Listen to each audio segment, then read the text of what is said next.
Halo guys, welcome back to my YouTube channel. Di video kali ini khusus untuk adik-adik yang baru aja tamat SMA. Di video kali ini akan saya jelaskan apa-apa aja sih yang kemungkinan kalian lakukan ketika tamat SMA atau ketika mengambil kuliah. Apa aja sih jurusan yang akan kalian ambil, bagaimana cara mengambilnya gitu ya, bagaimana pilihan yang tepat jurusan untuk kalian gitu ya. Jadi stay tune di sini. Sebelumnya jangan lupa subscribe, like, comment, and share video ini. Oke? Guys, di video kali ini ada 4 kemungkinan yang harus kalian lakukan atau yang akan kalian lakukan ketika tamat SMA. Yang pertama apa itu? Yang pertama, kuliah dulu baru nanti kerja. Maksudnya setelah selesai kuliah baru nanti bekerja. Yang kedua, bekerja dulu baru setelah biayanya sudah dapat baru nanti kuliah. Yang ketiga, kuliah sambil bekerja. Maksudnya ketika kalian melakukan kuliah bersamaan dengan waktunya kalian bekerja. Yang keempat, gak usahlah kuliah langsung bekerja aja gitu, ntar juga sukses, tanpa kuliah juga sukses kok gitu ya. Nah, buat adik-adik, apa sih yang mungkin terjadi dari keempat kejadian-kejadian atau situasi yang kalian pilih ini gitu ya. Oke, yang pertama, ketika kalian ingin kuliah, apa yang harus kalian siapkan? Yang harus kalian siapkan adalah uang, biaya. Kalian harus memikirkan apakah orang tua sanggup untuk menanggung biaya kuliah, atau mungkin pahit-pahitnya nih kalian sudah terjamin untuk membiayai kuliah kalian gitu. Lalu kalian juga ketika memutuskan untuk kuliah dulu, kalian harus tahu jurusan yang akan kalian ambil. Jangan salah memilih jurusan, kalian harus sesuai dengan minat ataupun bakat kalian. Nah, bagaimana cara menentukan hal tersebut nanti kita bahas ya. Oke, yang kedua, kerja dulu baru kuliah. Nah, pada momen ini kalian harus tahu ketika kalian kerja dulu apa yang akan kalian lakukan. Apakah kalian seorang karyawan, apakah kalian akan memiliki usaha gitu ya. Nah, ketika kalian akan memilih sebagai karyawan, nah tamat SMA itu apa sih yang skill-skillnya gitu ya, apa sih yang bisa dikerjakan gitu ya. Pastinya kalau misalnya kalian melamar ke sebuah perusahaan pada zaman-zaman sekarang, pastinya ijazah adalah salah satu hal yang harus kalian miliki. Ijazah setidaknya D3 seperti itu ya. Nah, kalian kan masih tamat SMA. Nah, kalian kalau memilih sebagai karyawan atau bekerja sama orang, itu apa yang harus kalian lakukan gitu, pekerjaan apa yang layak untuk kalian gitu, dan emang gajinya itu berapa gitu. Terus kalau misalnya kalian memilih kerja dulu baru kuliah, kalau misalnya kalian memilih untuk usaha apa yang bisa kalian lakukan, usaha apa yang akan kalian lakukan sehingga target kalian beberapa tahun ke depan kalian bisa udah kuliah, kalian bisa kuliah gitu ya. Jadi ketika kalian juga memilih kesempatan kedua ini, yaitu bekerja dulu baru kuliah, kalian harus memikirkan kalian bisa nggak irit gitu ya. Kalian bisa nggak irit, misalnya nih kalian punya uang, apakah kalian orang yang bisa menahan nafsu untuk tidak jalan-jalan? Ya bisa ya sih jalan-jalan, tapi ya lihatlah biaya jangan sampai habis gitu ya. Jadi kalian harus pintar-pintar dalam menabung. Nah, aku itu punya teman cerita tentang bekerja dulu sambil kuliah. Saya tidak tahu apa motivasinya ketika dia tamat SMA tidak kuliah, karena yang saya tahu dia adalah anak terakhir, tapi kakak-kakaknya atau saudaranya yang di atasnya itu udah pada berkeluarga dan udah. Nah, setelah dia sampai di Bali, dia bekerja sebagai pelayan restoran, itu yang pertama. Lalu setelah dia pelayan restoran, beberapa bulan kemudian dia sebagai guide. Nah, pada saat dia sebagai guide, dia bermodalkan bahasa Inggris yang biasa-biasa aja gitu kan. Bahasa Inggrisnya yang masih tensinya masih berantakan gitu. Tapi dia memberanikan diri untuk memilih pekerjaan sebagai guide. Nah, pada saat dia sebagai guide, mungkin pada saat itu dia memiliki uang tip gitu ya yang berlebih, jadi itu dimanfaatkan dia untuk menabung. Nah, pada saat itu juga dia selalu meluangkan dirinya untuk liburan. Nah, ketika dia pergi untuk liburan, dia membeli kamera gitu ya dari hasil jeripayanya sendiri. Nah, tanpa dia sadari, disitulah dia mendapatkan bakatnya gitu. Bakatnya itu sebagai yang suka hunting, suka moto-moto gitu kan, suka ngambil gambar ketika dia liburan, suka ngedit-ngeditnya sendiri gitu ya. Nah, sampai 3 tahun dia bekerja ya sebagai seperti itu, kalau nggak pelayan restoran, sebagai guide gitu ya. Nah, terakhir dia dapat sebagai editing atau fotografi gitu di sebuah perusahaan. Di situ dia mulai tenang lah ya, dia mulai tenang dalam menjalani sebagian hobinya itu gitu ya, karena itu hobi sambil pekerjaan gitu, jadi itu berkesinambungan. Nah, ketika dia setelah 3 tahun dia memutuskan untuk kuliah. Nah, dia memutuskan untuk kuliah jurusan kayak fotografer juga. Nah, pada saat itu dia mendapat tawaran di sebuah perusahaan yang lebih besar dari sebelumnya, bekerja di bidang fotografer juga kan, pemotretan gitu. Nah, pada saat itu dia bingung, kalau misalnya saya ambil tawaran tersebut tapi saya lagi kuliah gitu ya. Dia pada saat itu bingung. Nah, pada akhirnya dia membicarakan hal tersebut ke perusahaan, permasalahan tersebut ke perusahaannya, dan mendapat jalan keluar. Jadi kalau misalnya dia ada waktu kuliah, perusahaan akan memberinya izin seperti itu ya. Nah, pada saat ini dia sudah wisuda, dia tamat SMA tahun 2012. Nah, pada saat ini dia udah wisuda ya, dan itu ketika selama wisuda dia biayai dirinya sendiri. Sebelum dia kuliah, dia bekerja. Selama dia bekerja, dia menabung untuk biaya kuliahnya, untuk biaya kehidupannya, untuk hobinya gitu ya. Nah, ketika pun dia sudah memutuskan untuk berkuliah, dia tetap bekerja, jadi tetap produktif gitu ya. Itulah kemungkinan situasi pada pilihan kedua, pilihan ketiga. Bekerja sambil kuliah, berkesinambungan seperti yang tadi ya, bekerja sambil kuliah gitu ya. Nah, jika kalian bekerja sambil kuliah, yang harus kalian tentukan adalah kalian bisa membalanskan antara kuliah dan bekerja. Jangan sampai salah satu di antara ini ada yang tidak tertangani gitu ya. Misalnya kuliah, di kuliah kalian bisa di handle, tapi di pekerjaan malah ada masalah gitu ya. Ya, terus nanti yang bayar untuk kuliah apa gitu. Nah, situasi kedua, jika misalnya pekerjaannya bisa dihandle tapi kuliahnya ya malah anjlok gitu ya, sia-sia dong kalau misalnya bekerja tapi kuliahnya nggak balance dengan bekerjanya gitu ya. Jadi situasi-situasi seperti itu harus adik-adik pikirkan. Nah, situasi keempat ini mungkin adik-adik bisa menilai aja ya. Nah, di sini saya hanya membuat 3 cerita. Nah, 3 cerita ini adalah kehidupan orang-orang yang saya lihat. Nah, yang pertama, dia dari SMA farmasi, diterima di sebuah rumah sakit. Nah, dia sudah bekerja selama 2 tahun gitu ya. Tetapi pada saat ini ada kalanya gitu rumah sakit itu memiliki standar-standar yang mana pada posisinya yang didudukinya sekarang itu sudah harus minimal D3. Padahal dia masih SMA farmasi gitu ya. Nah, apa kejadian yang akan dialami? Kejadian yang akan dialami ialah ia akan ditempatkan pada posisi yang lain. Mungkin karirnya akan ditutup. Lalu cerita orang kedua. Nah, beliau ini adalah tamatan salah satu universitas ternama di Indonesia dan tamatan S2-nya dari luar negeri. Coba tebak, apa pekerjaannya sekarang? Apakah ia sebagai pemimpin perusahaan, sebagai direktur, sebagai manajer, gitu ya? Nah, coba tebak. Nah, biar saya kasih tahu.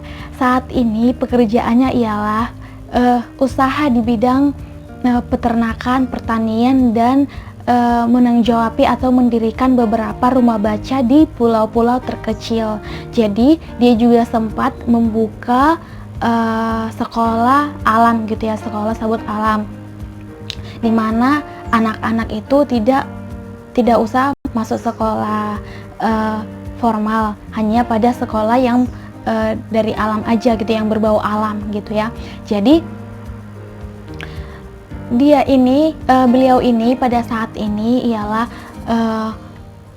memelihara bebek, yang mana ia memastikan bahwasanya makanan bebek itu organik, karena ia peduli terhadap kesehatan masyarakat, agar masyarakat mengkonsumsi telur bebek dari bebek yang memang makanannya organik gitu, jadi sehat untuk masyarakat kayak gitu, seperti itu ya. Nah, dia juga membantu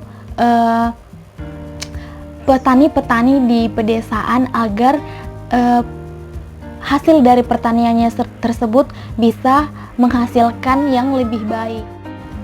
Jadi ia pada saat ini lebih mempedulikan bagaimana membangun nasib orang-orang yang berada di pulau-pulau terkecil gitu ya. Nah, jika ada juga orang yang misalnya membutuhkan bantuan, beliau turut bekerja atau turut membantu dalam hal tersebut, misalnya mencari donatur-donatur atau memberitahu bahwasanya ada loh yang butuhkan bantuan, seperti itu. Padahal dia itu lulusan S1 negeri ternama di Indonesia dan lulusan S2 dari luar negeri gitu ya. Tapi ya kok bisa sih pekerjaannya itu aja gitu ya.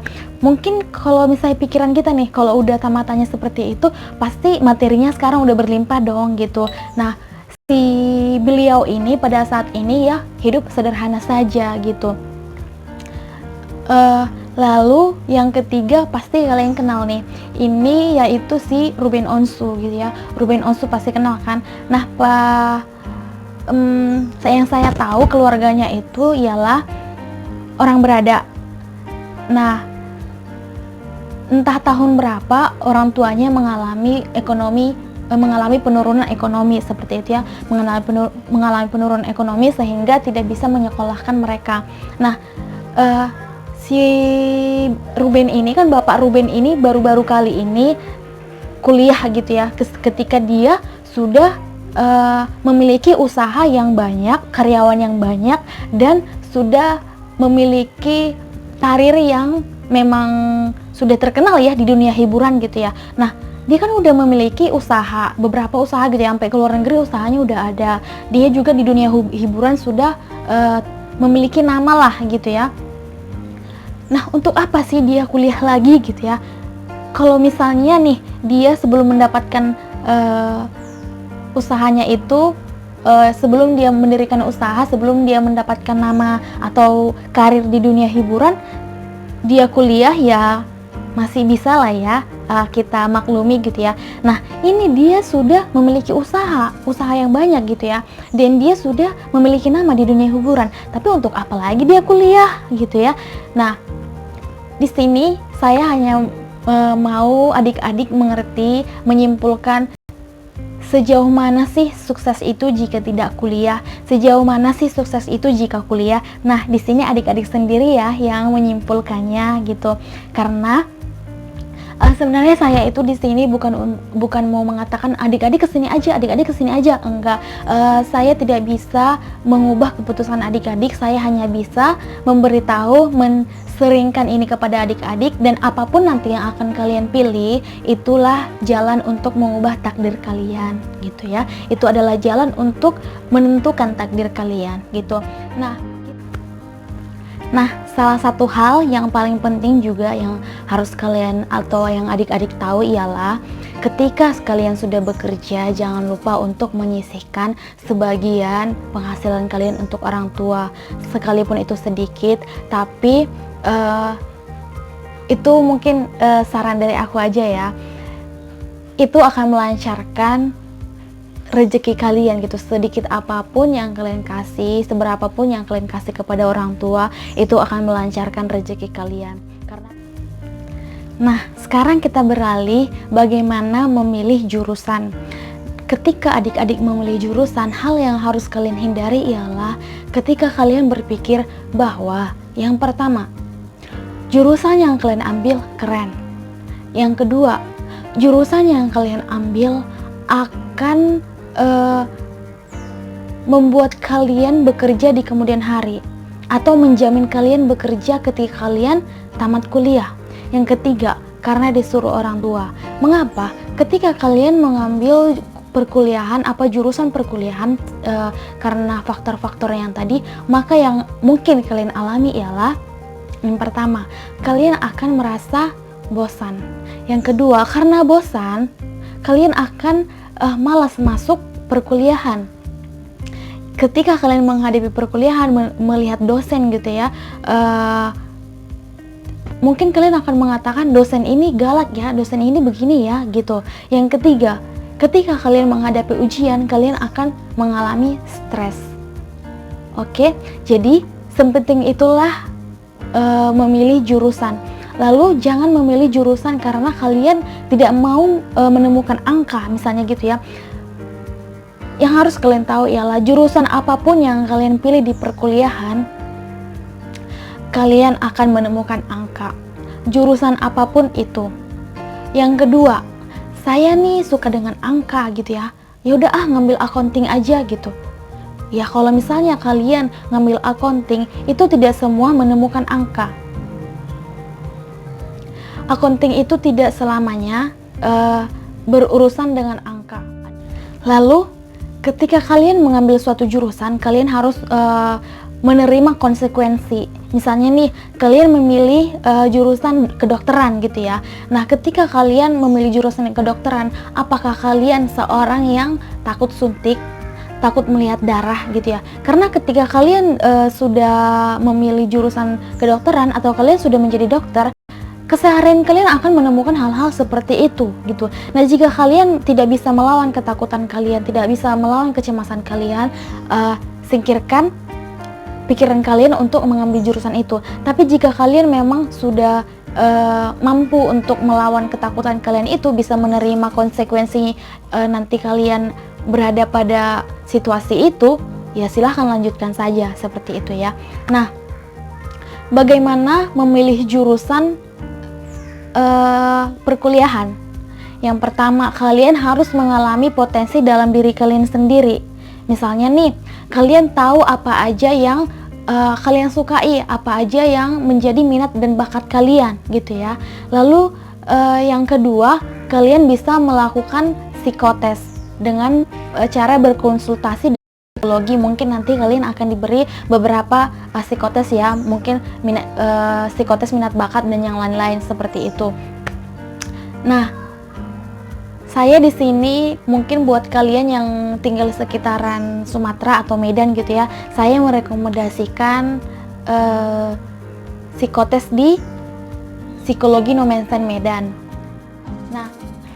Nah, Universitas HKBP Nomensen Medan ini memiliki alat psikotes yang lengkap.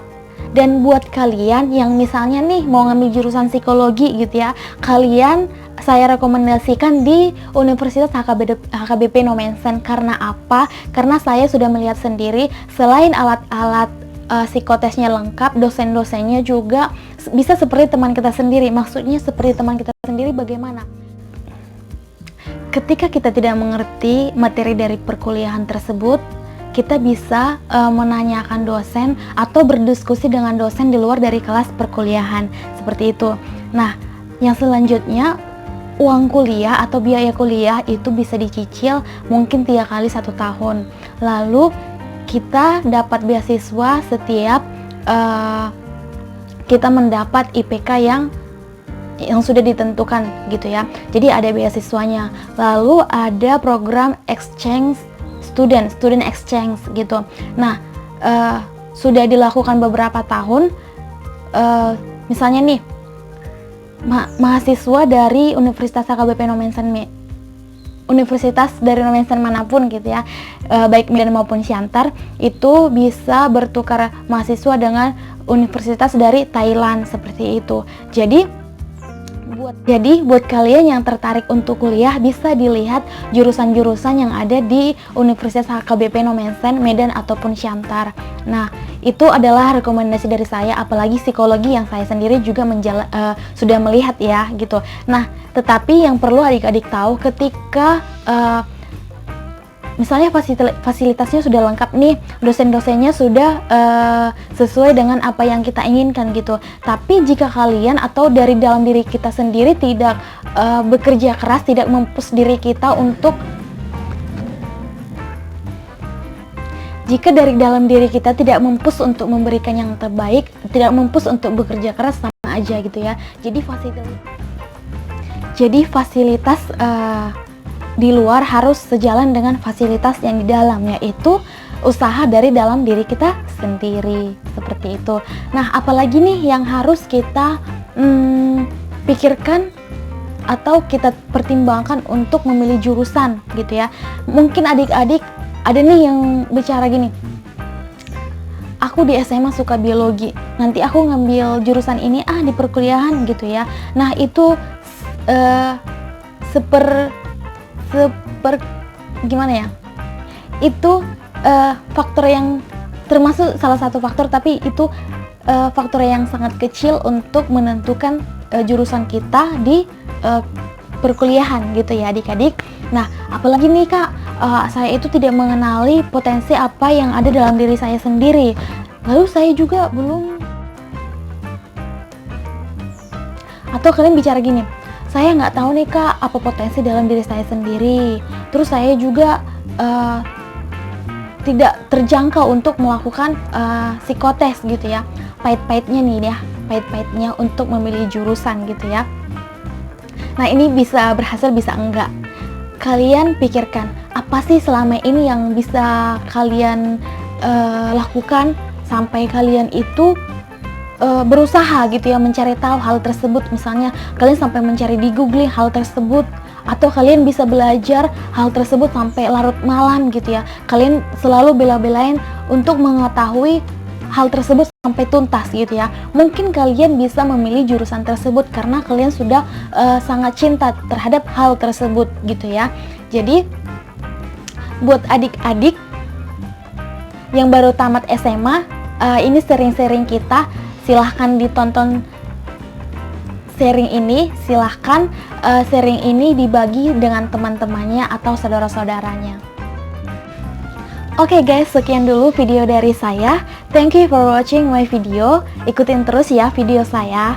Nah, ada satu lagi nih informasi. Nanti saya buat di sini atau ada linknya di bawah, Instagramnya di bawah, seminar-seminar selama 1 minggu ini ya dari Universitas HKBP Nomensen. Ini ada hadiahnya loh, silahkan kalian ikutin ya.